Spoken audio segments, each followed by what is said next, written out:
Simmo and I, we had some frosty conversations around that period. In today's show, we talk to former Eagle Alex Witherden on his exit from the club and where he thinks the team is headed. We look at West Coast and Freo list changes and who they might be targeting, and we have our views on the All-Australian team. Welcome to the West Sports Show. We are brought to you by TabTouch. Got the touch? Download the TabTouch app today. What are you really gambling with? For free and confidential support, visit gamblinghelponline.org.au. Really exciting show today. We're going to talk West Coast and Fremantle lists, where they're at. We're going to talk all Australians, what we like, what we don't like. We've also got an interview with former West Coast and Brisbane defender Alex Witherden. He's really insightful about his time in the AFL and the tough years at West Coast. So make sure you hang around to listen to that one. But as always on a Thursday, I am joined by the smiling Mitchell Woodcock. How are you, Mitch? Good, Quarters, good. Yeah, a bit of a different one on a Friday morning for us, but All Australian last night, we kind of couldn't do it. Did I just say Thursday? Yeah, it did, but that's okay. There you go. But we got to do a Friday morning today. We had to wait for the All-Australian team. And we'll get into that soon, but it's a big week always when a club finishes up in WA because you have exit meetings and that. And then Fremantle's still in it, but there's still some contract news. So we're going to have a little look at little bit of contract news, a little bit of who's in, who's out at both clubs, and we'll just dissect some stuff. So let's just start with West Coast. Big week since their exit. So Oscar Allen obviously has informed them he wants to explore free agency. We know he's going to Brisbane. Yep. We know the offer's around 6 years. It's enough to trigger band one compensation. That's going to be interesting because they're also into Brandon Starcevic. So if they get him as a free agent, he was the same draft as Oscar Allen, so at the same stage of their careers. It may dilute their band one. Well, it would. Of course, the Eagles have asked for special dispensation from the AFL to maybe waive that. They've also asked for extra rookie list spots. So that's one that we expect the Commission to decide on during around about grand final week. So there will be a hue and cry if the Eagles are given special dispensation because they'll say it's just going to open floodgates for everyone else. So the answer might be they end up trading with Brisbane sort of late in the piece and just do a straight trade for sort of draft picks or something. Well, it works out for everybody, though. So if Brandon wanted, I'm told that there was another club in the equation, Essendon, but I'm told he's now locked into either staying at Brisbane, where he's a premiership player, or coming home to West Coast. Look, the best solution would be for West Coast to get an end of first round draft pick and then them trade that for Starcevic and maybe a later pick and everyone kind of wins. Brisbane don't get any compensation for losing Starcevic because they're getting Oscar Allen, same deal as the other way Well, they around. might be getting Sam Draper as well. Yeah, so it doesn't matter for them. And then of course there's Liam Ryan who's requested a trade. We believe St Kilda front runners. There's a 3-year deal with an option for a fourth. I think they are. They are the Port Adelaide are in the market though too. Essendon are in the market as well, and I know several other clubs have had a little look. Gold Coast previously. We know Hawthorn a few years ago were in the market as well. So that's floating around. And then there were the delistings this week. So Locke Rawlinson, the rookie from South Australia, second season, he's gone. Callum Jamieson, Claremont product, started as a ruck, went as a defender. He's exited as well. Jack Petruccelli, speed star, he's gone as well. Carlton have expressed a bit of interest in him, so I could pick him up as a delisted free agent. Not surprised, because a team that needs to move they need foot speed. Yep. So he fits that. And Alex Witherden has some really interesting stuff to say about the Eagles list, where it's at, and where those particular players who've been cut from the list. And Jaden Hunt joined Dom Sheed and Jeremy McGovern in retiring. It's all about the headband. Melbourne. As soon as the headband went, he was out of favour. Yes. It's all about the headband. So there's some interesting ones there, but then Quarters. Okay, there's some contract news running around at the moment. So tell me, you've broken this. Tell me what's happening with, firstly, Campbell Chesser, and then some breaking news on Tom McCarthy. Yeah, so Campbell Chesser, we broke a few weeks ago that talks had opened up between West Coast and Chesser's management, which is Nick Geeshan of Connor Sports Management, who also manages Harley Reid. Nothing to do with the two, though. It's a separate thing. For anybody thinking they're the same, it never is. It very rarely is. Sorry, I should say. I hadn't even mentioned the Harley news yet because we talked about that on Tuesday. But so Campbell has a 2-year offer on the table from West Coast. I believe he's seriously considering it. I do know there's Victorian interest. He's from Victoria. I expect him to stay. I know he wants to stay at West Coast. I think the terms will just be different. So they're still negotiating through that. But there's a 2-year deal on offer from West Coast. Tom McCarthy's the big one. So this morning I can reveal that the Eagles have opened contract talks with him as well. So blistering first 10 games, averaged 24 disposals and more than 450 metres gained. He's signed until the end of next year. West Coast are looking at possibly another 2 years on top of that, which will take him through to 2028. He'll be 26 in the middle of next year. That'll take him to 28. So born in 2000. Add those what you'll like in July. So there's an extension on the possibly an extension being negotiated now for him. So the contract talks have opened. I think it's a really smart move. He's taken to AFL like water on, duck and water. It's incredible. Just a couple of observations. Sean Manor winning the best first year. At 28? Yes, but that's... best young player. Best young player. That's okay. And Tom McCarthy taken in the mid-season draft. Both are mature age players and have been able to ease in. I mean, Manor's been just a jet for Geelong. And McCarthy, just the balance, the poise, the decision-making, he's been an absolute asset to them. So I'm hoping now that the AFL clubs, I mean, some of them do, some of them don't. Just have a look around. There's some absolute gold hiding there around the country. Don't be afraid to explore it because we've seen there's 2 examples of how it can work. And Campbell Chesser, I just feel he's been so unlucky with injury, and we've seen some real just late in the season. He had a horrible year with injury again this year, but just late in the season when he was given an opportunity at AFL level, worked his way through the waffle, did the hard yards. I just think we saw a couple of signs. This kid can play and he can give them something. And I think given he was an early pick, given he's been so injured, I just think you need to have another good look at him uninjured and unimpeded, what he can bring to this group. I think it's something.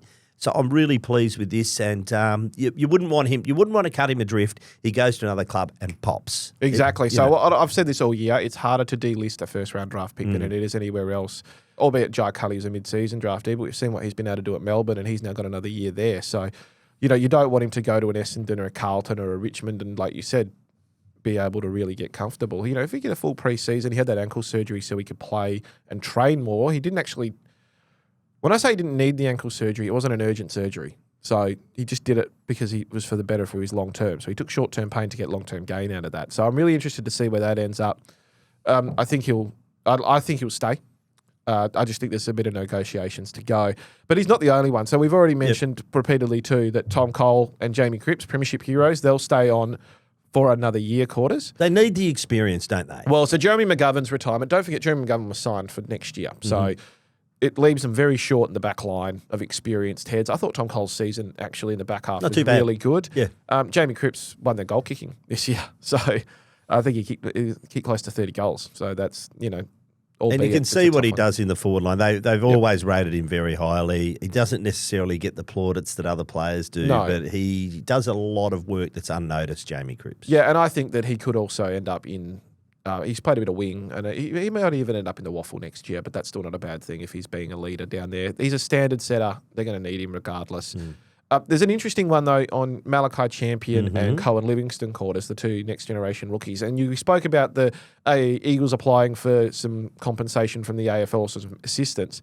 Part of that is extra rookie spots and maybe some extra NGAs. So we know West Coast have 3 NGA prospects this year. Kobe Evans, who has avoided surgery but will miss the combine with a syndesmosis injury. He's staying while playing for Perth earlier this month. Tyler Williams, who has a broken hand and is missing as well.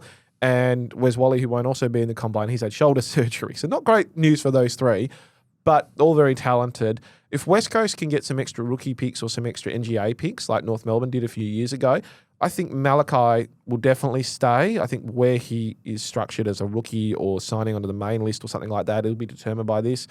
Cohen Livingston, I think it's a chance to get another contract if those rookie spots open up as well. I think they like Cohen Livingston's size. The problem with Harry Barnett is he hasn't been able to put on size just yet to make himself a really strong ruckman. The problem with Cohen Livingston is that he's probably not as quick, but he's put on the size. So I think they like that aspect of it. So I'm curious to see where that ends up. So those 2 will be decisions before the cut-off, before the draft. But they it's going to take a little bit of Liam time. Reedy? I've been trying to get into this. Carlton are into Liam Reedy at Freo. I don't know if West Coast are. There is murmurings that they could be, but I haven't been able to firm that up. But I think they're into ruckman. I think they're looking at everything. So he's a pure ruckman, though. This is not an around-the-ground dominator. This guy is just a ruckman. Yeah, he's a ruckman. He's a nice kick. I think you don't want to That's not a critique. That's just a statement. Yeah, of course. That's what you're getting. I wouldn't be surprised if they've had a look at Ned Reeves at Hawthorn. They Have to look at Ned Reeves at Hawthorn. They obviously missed out on Darcy Cameron. So it wouldn't shock me if they have a look around at what they can find. But Is Rowan Marshall available? I think he is, but I think he's going to Geelong. I think Geelong is where he'll end up. I don't think he wants to leave Victoria at his age. The last one on the Eagles, this was Jacob Newton, who I wasn't sure about. I hadn't seen enough, but his last game, kicked a goal, got swamped, and nearly took a couple of hangs. I thought, I haven't seen that before, so just a little bit there. Yeah, I like Jacob Newton. Interestingly, played his first 2 AFL games, with a broken wrist. Last 3 games in total, waffle game and 2 AFL games with a broken wrist. I shook his hand, and he couldn't move his wrist very far. It was so strapped up. He told us in a post-game interview that before he debuted, he was on the plane to Melbourne to play that Bulldogs game, and Andrew McCalder called him over to his aisle, sat him down and said, look, just play football, don't worry about your contract, you're going to be here next year. So he'll re-sign it as well. So came over from South Australia, pick number 9, only had a 6-month contract. So had it all to play for, has done enough to convince them. I like it. I think it's a good move. So they're the ones at West Coast. Freo are a little bit more interesting quarters. So the retirements are Sonny Walters, Quinton Larkle, Nat Fyfe will retire once Fremantle's season is over. Yep. But there's some interesting players there. Let's start with Oscar McDonald. Where are we at? Yeah, so Oscar McDonald's an interesting one. Obviously, came over a few years ago. He's actually played and a really good depth player at either end of the ground. He's been fantastic when he's filled a hole at the Dockers in that AFL team. So it's either been down key back, key forward, and back up ruck. He's played all 3 roles. I think he gets another deal. If I don't know any, I haven't. If he's happy to be that backup, I absolutely would have him on that list. So they've got some really talented guys. I like Ollie Murphy, but he's very thin, 200 centimetres. You talk to people at Dockers and they say he is an Alex Pearce prototype. So he's not going to be able to fill in and play a role against an AFL forward monster, but Oscar McDonald can. Yeah, so he's another 2 years away. And Charlie Nichols, who they drafted last year, is developing nicely as a forward. I expect both of them to be coming through, but Oscar McDonald for now is that backup. So I'd like to think Fremantle will definitely look to keep him on board. Odin Jones. So Odin Jones had that serious back injury and a mishap during the summer. I don't think he's going to play again at AFL. Well, he's never played at AFL level. I don't think he's going to get another contract. I think he's going to have to. And I think there's actually questions about whether he'll play again, given that back injury, sadly. So I don't expect him to be on the list next year. He's the one everyone asks about, Neil Erasmus. So there was a report this week that Neil Erasmus has a 3-year offer on the table from Fremantle. They've upped that. Had a career best game, in my opinion, against the Dogs at the weekend. Not numbers-wise, but just in terms of impact-wise. The sad injury to Corey Wagner has probably a blessing for him and Matt Johnson, because I think they're both going to play. I think Matt Johnson will come back into the team and he'll and it'll push Nathan O'Driscoll around that mark too. So, and that's football life. We're not trying to rub it into the wounds of Corey Wagner. It's just injuries happen. It opens opportunities. I've been a thinker of the beneficiary of Nat Fyfe's retirement is going to help Fremantle keep Neil Erasmus, because there's always been a shadow over Neil and Matt Johnson as to whenever they're in the team, it's normally because of a injury to a Nat Fyfe, and it was the shadow was always waiting for him to come back and get fit and they would drop out. I don't think that's happening anymore. Well, it's not next year, obviously. So I think Neil should stay, in my opinion. But I know there is interest from West Coast and the Western Bulldogs. What's his position? I think he's an inside mid. Yeah, okay. So, and I think he's going to be handy. Played a lot of forward as a student. Yes, but with Will Brodie going to Port Adelaide, and that's just about a done deal from what we understand. Well, good luck to him, because he can't get a game where he is. No, but they're going to need the depth. Quinton Narkle was part of that depth. They just don't have it. So I think Neil Erasmus will stay. I know the deal was 2 years previously. It's now been up to 3 years, so I expect him to sign on the dotted line. Well, I think he should sign on the dotted line, and I think he should keep cracking in at Freo, because I think he's broken through. Where are we at with Jeremy Sharp, who sort of lost his spot in that team late in the season? Yeah, again, so another report is that he's going to get a 2-year deal. So he'll continue on. Obviously, had that really good year last year and then faded a bit this year. But and as we'll talk about with Alex Witherden later quarters in our chat, that, Fremantle need wingmen. So he's a pure wingman. His running ability is just insane. He can play 100% game time on a wing. So we need to get that through. But he runs a marathon every week. Yeah, so I think he stays. Got to work on the kicking. There's a few players in that category, but he does run. He's very, very, very selfless runner, I'd describe him as. James Ace, Jack Deleon. James Ace is in a bit of trouble. I think he's probably going to be cut, if you had to ask me now. A good friend of Nat Fyfe, went over for his game against the Western Bulldogs, has dealt with a bit of injury, hasn't really broken into that team regularly, so I think he's in a bit of trouble. And the same with Jack Dillian. I think he's just going to be part of that. He's a rookie, had 2 years, hasn't been able to break into that side. Had some good performances at waffle level this year, but they've got so much depth in that small forward position. Isaiah Winder's overtaken him, so I expect him to probably not be there next year. Right. Now let's have a chat to Alex Witherden. Well, the West Sports Show is very fortunate to be joined by a former Brisbane and West Coast player, Alex Witherden. 121 games, 59 with the Lions and 62 with the Eagles. G'day, Alex. Thanks for joining us. G'day, guys. Thanks for having me. Bit of a nice little soft question to open with. How do you reckon your two old teams are going? Obviously, West Coast, you're in a bit of a rebuild.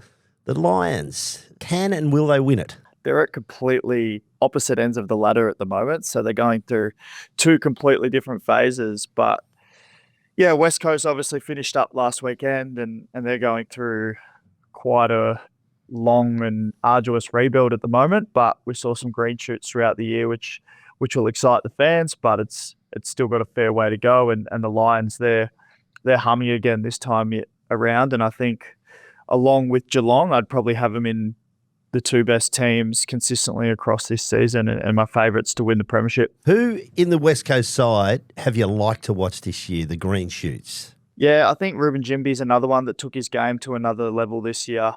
We've seen it in the back end of last year when he moved to a key position back role. I don't think he was quite suited to the midfield when he played there. He might be in the future, but his ability to win one-on-one contests and provide run out of that back half is second to none. And I think that's his position for the medium term at least. Job Shanahan was another one that came in the last month of the season and really showed that he's got the capability to play down forward. And I think the West Coast list management team would be having high hopes for him and probably offsetting the loss of Oscar Allen to a degree. Obviously, he's not quite the caliber of Oscar just yet, but I reckon he's got the potential to be as good as Oscar in the future. Brady Hoff had another good year, but I thought he had an interesting year. Played some really good football through the midfield, and he's a very good player, but I still think his best position is in that back half. So they're probably the three main ones from a youngster standpoint. And I thought a guy that's been around a while that started to play some good footy in the back end of the year was Harry Edwards as well. I thought we started to see his intercept marking ability come to the floor, his ability to play on the best key defender. He's shown it in drips and drabs over the years, but I thought he put together a really good 6 to 8 week patch in the second half of the year. So hopefully we see some consistency with him next season. Alex, Mitch here from the West. Thanks for joining us, mate. Looks nice and sunny over there in Sydney too. Beautiful backdrop for those looking on YouTube. Alex, a hard one because you played with a lot of these guys, but West Coast have made some significant moves. So I want to start with the delistings. Unfortunately, that's just this time of year. You've experienced it yourself, obviously, but what did you make of the moves they've made? So Jaden Hunt retired. We probably assume he wasn't going to be offered another contract, but he decided to give the game away at the same time. Locke Rawlinson, Callum Jamison, and then Jack Petricelli as well. Obviously, Jamison with those injuries, Petricelli in and out, and Locke Rawlinson only spent 2 years on the rookie list. What did you make of those moves early on? And were there any unlucky ones, I suppose? I think Jaden Hunt's just jumped before he got pushed there. But yeah, he had a great career, Hunty. He played 160 or 170 odd games, which is a phenomenal AFL career, and he did really well. And he had a pretty good impact for a struggling team at West Coast when he came along. But he's in that age bracket, that 30-year-old age bracket, where they probably don't see him being part of that next premiership group. So they don't want him taking games off the youngsters. And if you're going to be, you've got to be performing at a high level. And it's similar to the feedback that I got last year, which is totally fair enough. And that's what you need to do and make those hard calls during a rebuild. As for the others, Cal Jamison has had just a torrid run with injury over the last couple of years. We never probably saw him get to his best because of that. He actually showed some real promise early last year as a key defender. I thought that's probably where his best spot was, but unfortunately, you can't afford to carry these guys year in, year out if they can't get on the park. Petch, I think, has some unbelievable strengths. I think he'd probably be suited to a team that moves the ball a little bit quicker can get the ball from inside to out and use his strengths. I think at West Coast a lot of the time they're playing defense, which not saying he can't do it, but it's probably not what his game's built off. So I honestly, if I was a club that had a list spot available, like to move the ball quickly, were looking for a bit of outside speed, I'd definitely be looking at giving him another crack. And Locke Rawlinson, the other one that you mentioned, he's a young small forward, came in as a rookie, showed little bits and pieces, but probably just didn't quite make it at that waffle level. And it's a small sample size, 2 years, but list spots are tight. So I think you've just got to be able to play some good waffle footy to require another contract.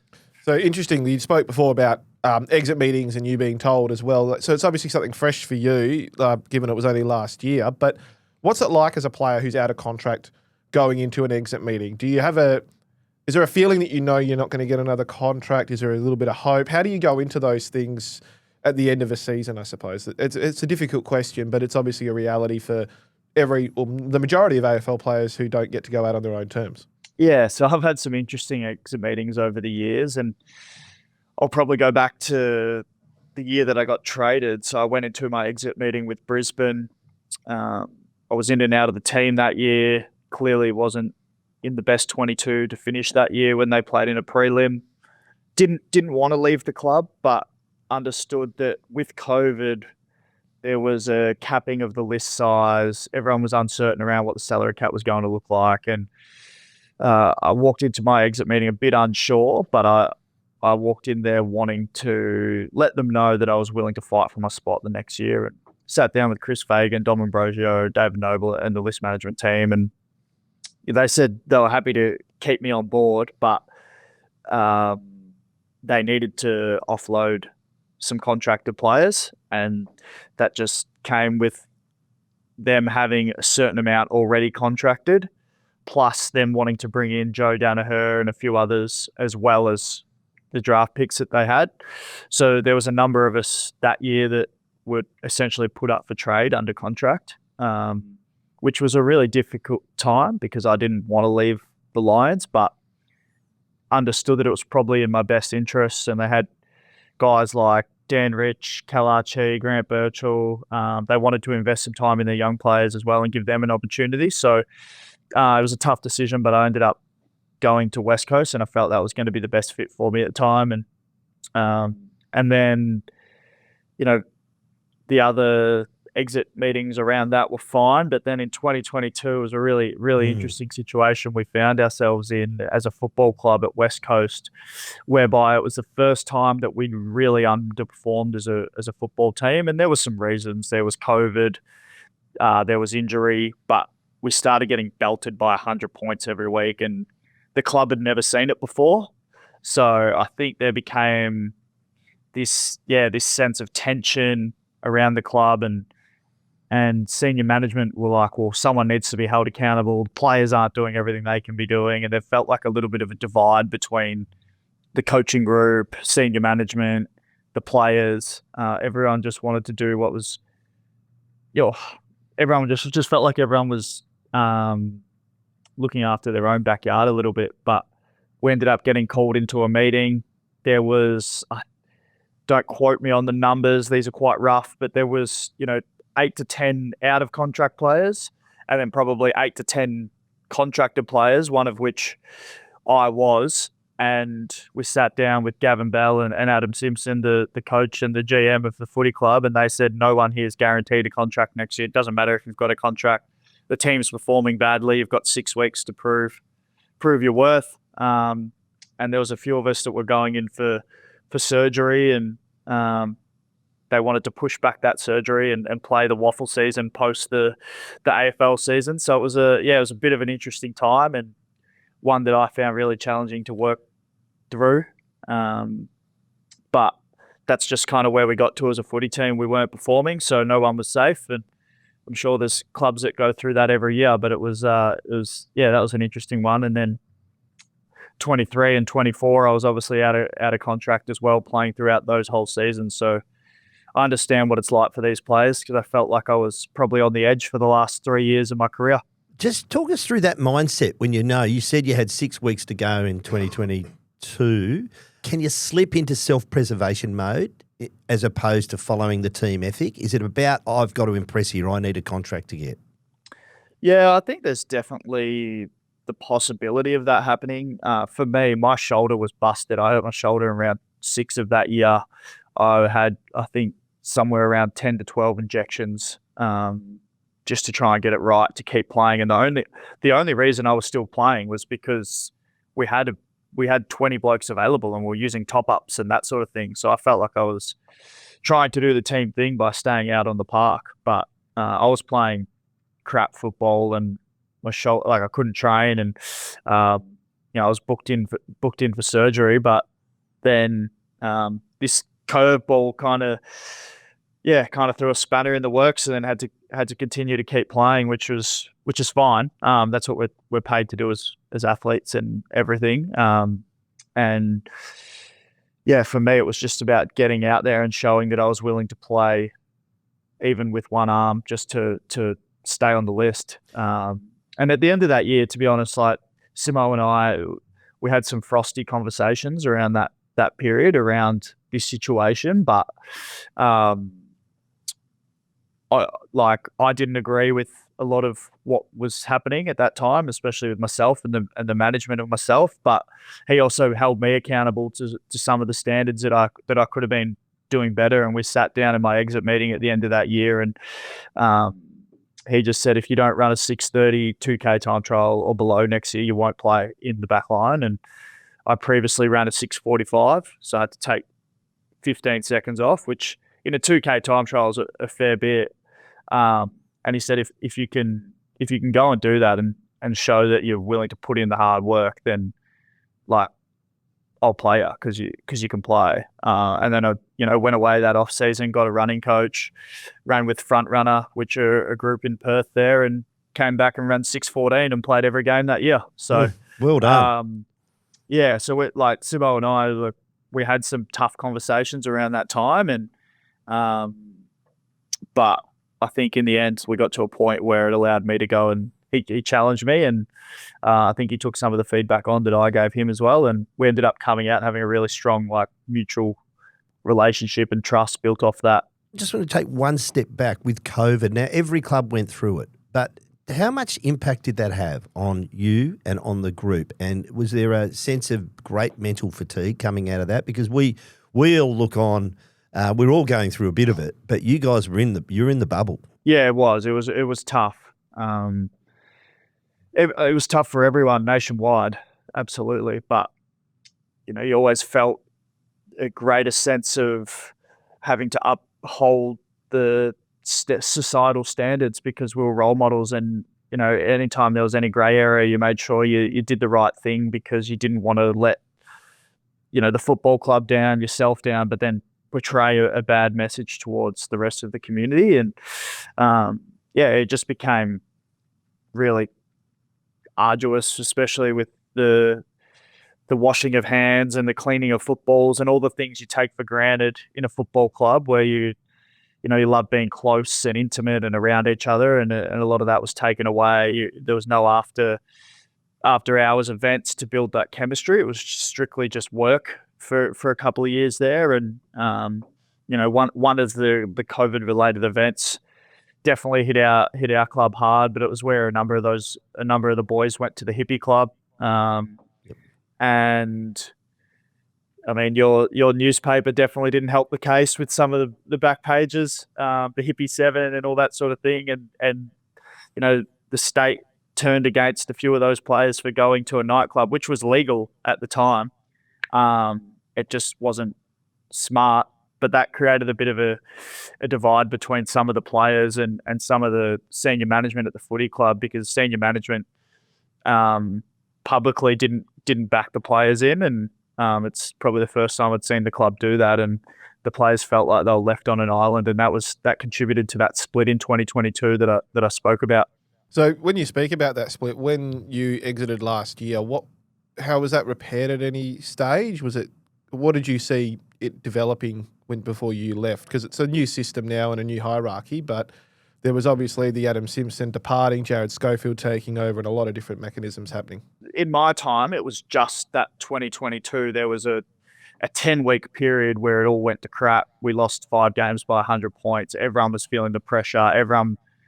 Everyone felt like their job was up for grabs, and the club weren't used to being in this position. I think, as bad as it is to say, at the moment we've become accustomed to West Coast underperforming over the last number of years, and we somewhat accept it to a certain degree. Whereas then it was a surprise. We're all caught off guard. We didn't know what was happening. It was moving really quickly, and it was probably just a 10-week period where we lost our crap, for no better term to use. And in that off-season, pre-season, the group became really close again. And to be honest, the playing group, coaching group for 2023, 2024 were extremely unified, and we went through a lot of stuff. Had some really challenging weeks and months of footy, but we had a lot of little wins along the way. And even last year, I thought the group was really tight, and majority of the group were backing Simmo until he finished up. But yeah, it was probably just that 10-week period I speak of in 2022. So, Alex, more positive note, you live in Sydney now. What are you up to now? Tell us a bit about it. I understand you're playing and coaching still and enjoying it, as well as going into business life. Yeah, loving it. So obviously finished up at the end of last year and wasn't sure exactly what I wanted to do. I love football and very grateful and have a lot of gratitude for my time within the AFL. And I was just weighing up whether I wanted to stay down the football route or venture out and do something different. And I just thought it'd be a good opportunity to cut the ties for a little bit and challenge myself in a different area. So moved to Sydney. My partner got a job over here, which probably escalated the move, which was good. So she pushed me, which is nice. And then ended up playing at Sydney Uni, and I was forecasted to be an assistant coach there, and just felt that love of the game again, playing with guys at a semi-professional amateur level and guys that just want to improve their football and trying to help these younger talents get onto VFL lists and into a Swans Academy and that sort of thing. Since our coach has finished up at Sydney Uni, so for the back half of the year, I've been head coach and playing, so that's been great. And then I'm a state strategic development manager here at Johns Lynn Group, which is essentially an insurance building company, and I'm absolutely loving it. Never thought I would land in this industry, but I really enjoy the people that I work with and the opportunity to work in an environment that's not too dissimilar to a football club. It's got a lot of moving parts, and you're trying to bring them all together to create a successful team and streamline performance. I can tell you, Quarters, there was a bunch of waffle clubs that I spoke to late last year that were terribly disappointed that Alex actually moved to Sydney. I know there was about 4 or 5 that were talking to me, and they wanted his number and they were looking for him. So he was in high demand until he moved to Sydney. Alex, just one to close. Really appreciate your time and your forthrightness. From what you've seen this year, how far do you reckon the Dockers can go? It's an interesting one, and it's one that I wrestle with every week. My brother's a massive Fremantle supporter, and he's almost one that curtails the expectations for me. Every week I'll be texting him saying, geez, the Dockers look good. They should be making a prelim final with this team. And he'll go, no, this is what we always do. But I believe they have a crux of a premiership team. I think if they add one or two bits and pieces, I think that'll take them to the next level, which they'll look to do in the off season. But I think they're probably this season a semi-final or a prelim final team, best case. That's great. Very optimistic. What are the 1 or 2 pieces you reckon they need? I still would like to see them get a bit more speed in their midfield, someone that can break lines. I think they've got really good contest players in Andy Brayshaw and Caleb Strong. I know Hayden Young does that to a degree once he's in there, but another Shea Bolton, but he spends a lot of time at half forward and he's quite inconsistent when he plays through the midfield. So someone who can play that role. I would have said another key forward, but I think Pat Voss has come in and filled that role really well this year. And I think at times I still think they could add an A-grade winger. Just someone that every week turns up, has their 20 disposals, has a bit of class. I feel like that wing role changes a fair bit at the footy club. I reckon they also need another elite kick from the back half. An Alex Witherden type. You were an elite kick. You were. You probably still are. I don't mind Cooper Simpson for that role down the track, I think, if not during the final series. If they do get another A-grade midfielder, and it does allow you to play Hayden Young again off halfback, but it's just getting it's getting the right piece of the puzzles in there and then being able to make those decisions. The best teams have flexibility. They do. I spent 4 years advocating for Hayden Young to go to the midfield, so I'm not back. You're not doing it, are you, Quarters? No, he is a gun. He is a gun. And any just quick observations on the All-Australian team? No, it was great to see. It was great to see Hugh McCluggage get selected, ironically, as a winger this year.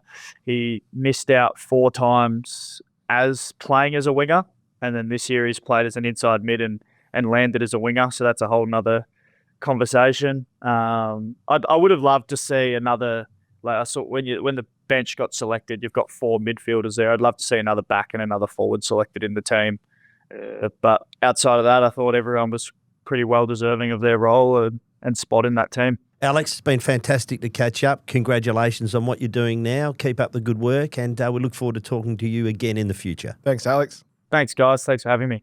Mitch, the All-Australian team dropped last night. Now, I'm going to preface this. So this is the panel. Andrew Dillon as chair, Eddie Betts, Jude Bolton, Nathan Buckley, Kane Corns, Abby Holmes, Laura Kane, and our own, in a way, Matthew Pavlich and Glen Jakovic. So there'll be a new member of that panel next year. Obviously, Pav won't be able to take part, as he will be the CEO of the Sydney Swans. I'll preface this by saying this is a bloody hard job. They do a good job. They've done a good job. Now, everyone will pick holes in this side as they have already.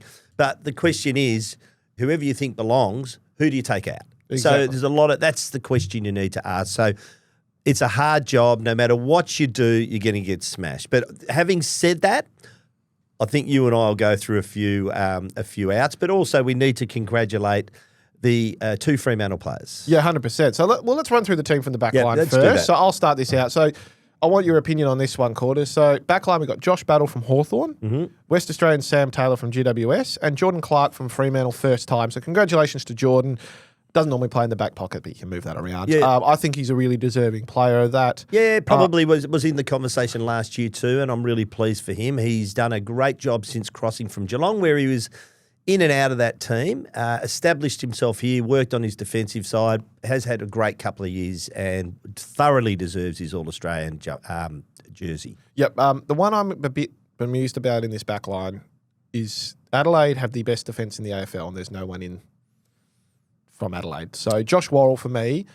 Sam Taylor had a very good year. I've got him ahead of Sam Taylor, but I've got Josh Worrell. I have no problem with Josh Battle. I'm a loan, absolutely on my own, because a lot of people don't think he should have made it. But if you'd like, and I am a Hawthorn supporter, but if you've watched a lot of Hawthorn this year, he's going to finish very high in the best and fairest. He has had a terrific year. He's rarely beaten in a one-on-one. Yep. And he's also a very attacking player, beautiful kick. So I think he's earned his spot.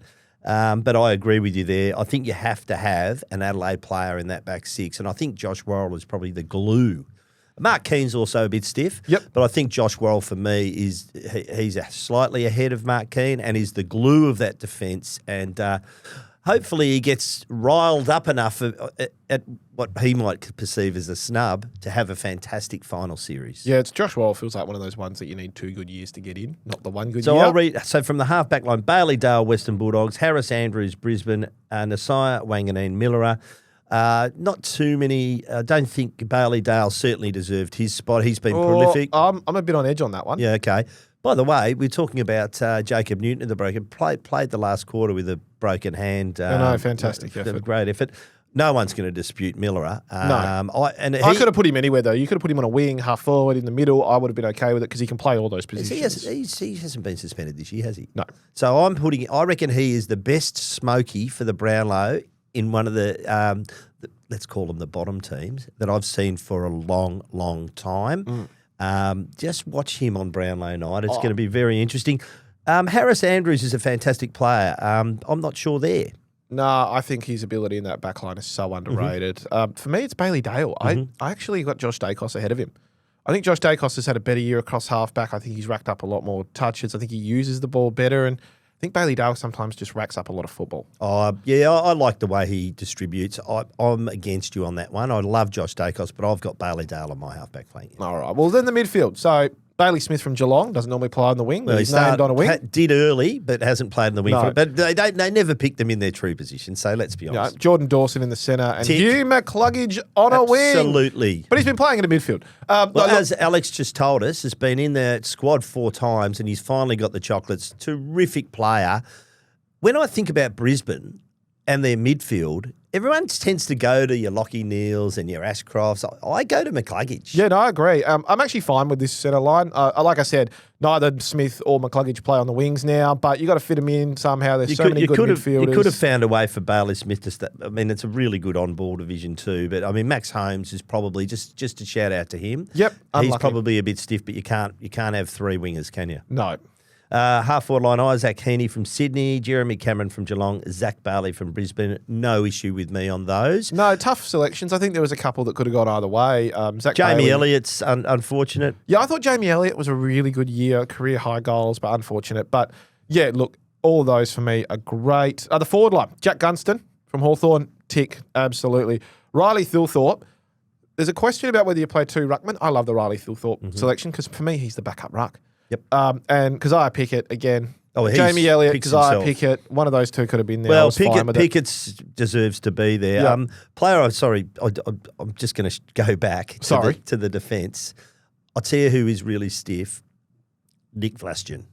Yeah, Nick Vlaston would have been great. Has not been ever made All-Australian, which is hard to believe really given the... But it's also hard in that team. Yeah, it is, but I just think he's had a... And I'm going to get onto another player in a moment who's amongst the bottom dwellers, who I think should have been absolutely a lock in that side, and captain. 100%. So let's get on with it. Right, so you're happy with the forward line? Yep, happy with the forward line. So Aaron Norton, a lot of people were saying he should be in there ahead. He came with a late burst. A lot of people were saying King should have been there ahead of Gunston. Georgiades was unlucky to miss out. Georgiades was unlucky to miss out. I agree with that. Yep. The followers quarters? Yep. You've got Max Gawn. First time, another 8 times, sorry. 8 times. The 7th person to get 8 time. Incredible. Flip of the coin for me with him and Brodie Grundy. They both had dominant patches. Not for me. Brodie Grundy is first ruck, Max Gawn's on the bench. You play 2 ruckmen. That's fair enough. Noah Anderson, deserved. Absolutely, 100%. He's, for me, is a smoky for the Brownlow. Well, not a smoky. I think he's a serious contender. He'll be right up there. I love the way he goes about it. And Ed Richards from the Bulldogs. 99 games, Mitch.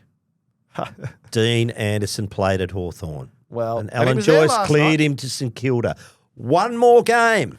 It's an interesting argument, isn't it? He's a father-son. And Ed Richards from the Bulldogs had a great year. Can't dispute that. Has been fantastic all year. The number 1 rated player for most of the year. So I love that. I love that. Max Gawn, just says so much about him. I love the stories where he says talking about how he was smoking durries in the car before he went out to trade. And now he's just an elite leader, an elite person. He spoke last night about being jealous of not being in finals. I hope for his sake he finishes his career with a bit, not maybe a premiership, but a bit more success around finals because he's just an elite human being. He is. Interchange bench, Nick Dacos, Collingwood, Marcus Bonampelli, Western Bulldogs, Caleb Sarong, Fremantle. Well done to Caleb. Second, third? Third in a row. Third in a row, there you go. And Matt Rowell from Gold Coast. Pretty handy interchange bench. 100%. So interestingly, Caleb Sarong joined some Fremantle elite quarters with 3 in a row. Why can't they pick a sub? So, I don't know. But Matt Pavlich, he's ahead of everyone. So he was 2002, 3, 5, 6, 7 and 8. And in different positions as a defender, forward and midfielder. Exactly. Aaron Sandilands had 4 in 8, 9, 10 and 14. And Nat Fyfe, 3, 14, 15, 19. Sarong now, they're the 4 most for Fremantle ever. So incredible for him. How many Mundy get? I think only Mundy had 1. Yeah, it's harsh. And also, we're going to quick shout out to Murphy Reid, also named the best first-year player by the AFL Players Association. Won't be the last gong he's handed, I suspect, this year. I think there might be a Rising Star Award around the corner. Yeah, so he's obviously now the favourite. Interestingly, Dan Curtin, it was his 2nd year, so he didn't qualify for that award. So that's where that's going to be a little interesting now. For the Rising Star? No, for the AFL players. Yes, first year, yes, because yes. it's his second year. So you think they might... Well, I just don't think it's a clear indication. I think his last 3 weeks, as much as I like Dan Curtin, I think Murphy Reid wins that. I've said he's won it for 6 months, Quarters, but I'm also wary that we need to be careful about those things. But, yeah. Now, my last rant.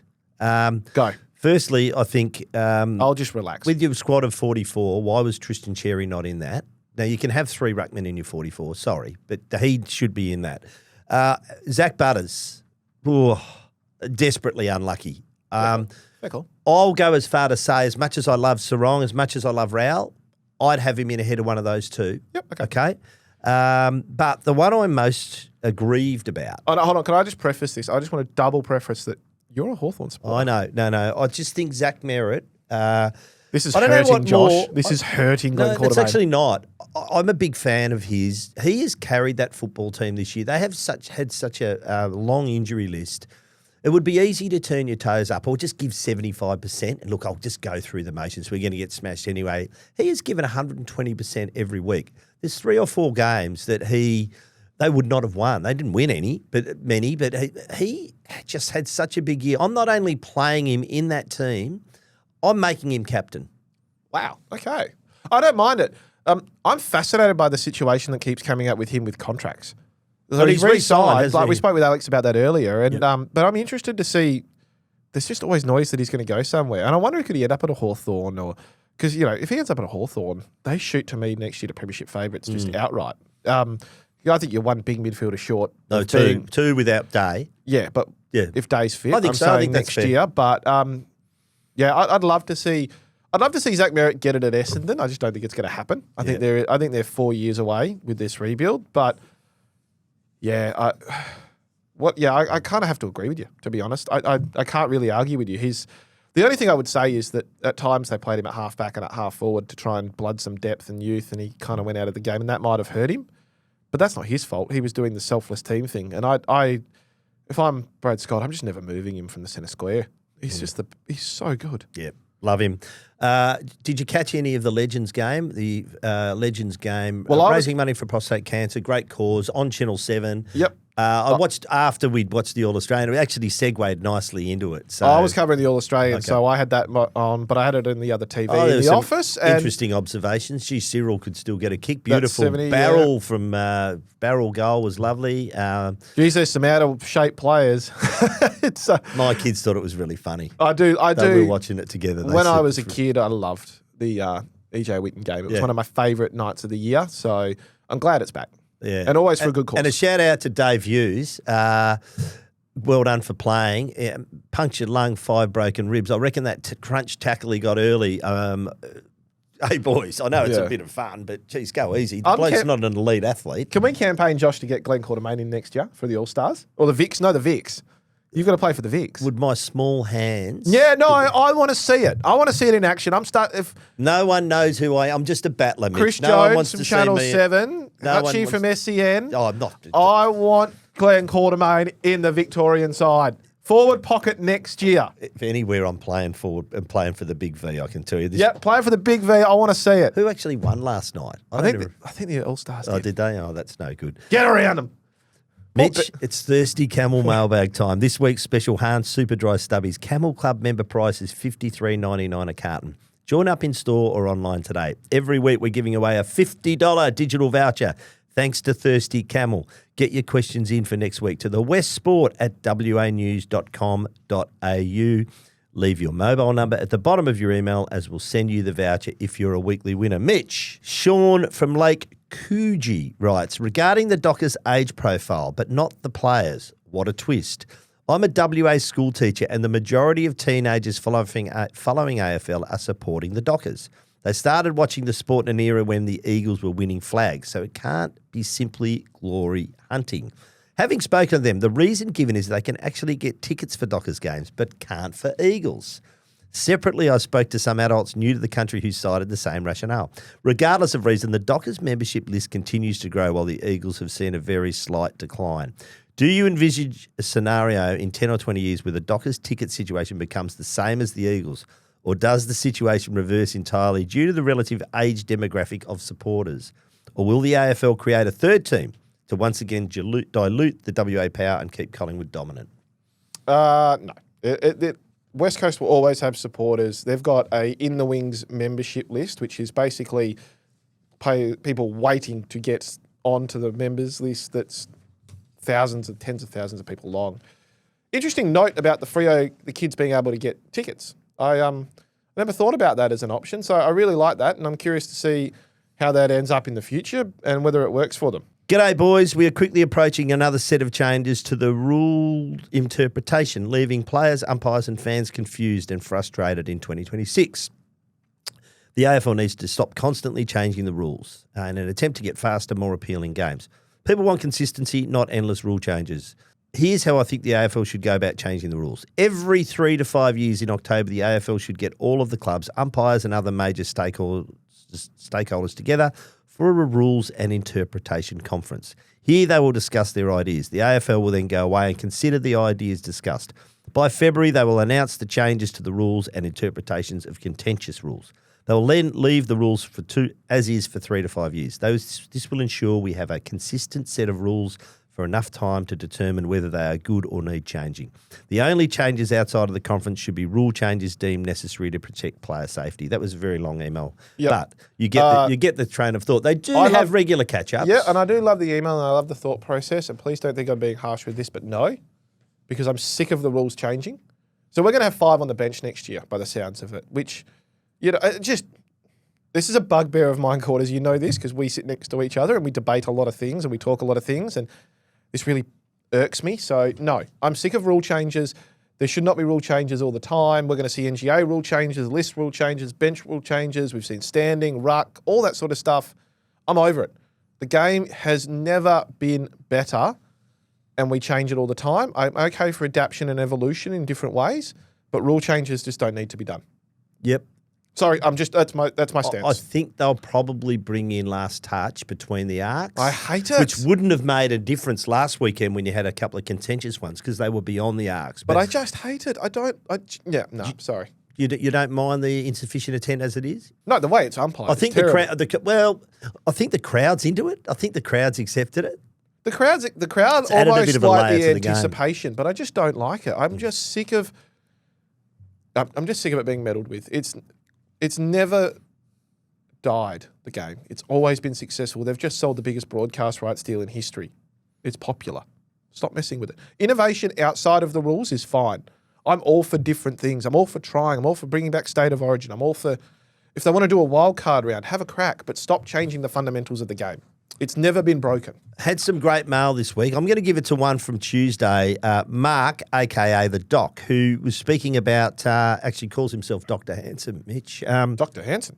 So Dr. Handsome, who spoke about the coaches in waiting, but he thought Scott Selwood down the track would be a coach in waiting. So I thought I've heard the really same, and email. I think he's a very good man. And I loved Collingwood and the way they rallied around Scott Selwood and how important he was. And that lets you, when Adam passed away, and that just lets you know of an importance to someone in an organisation. So they didn't function very well without him there, as well as the emotion around him. So I agree with you. And from talking to people who know Scott well, he's a very smart football man.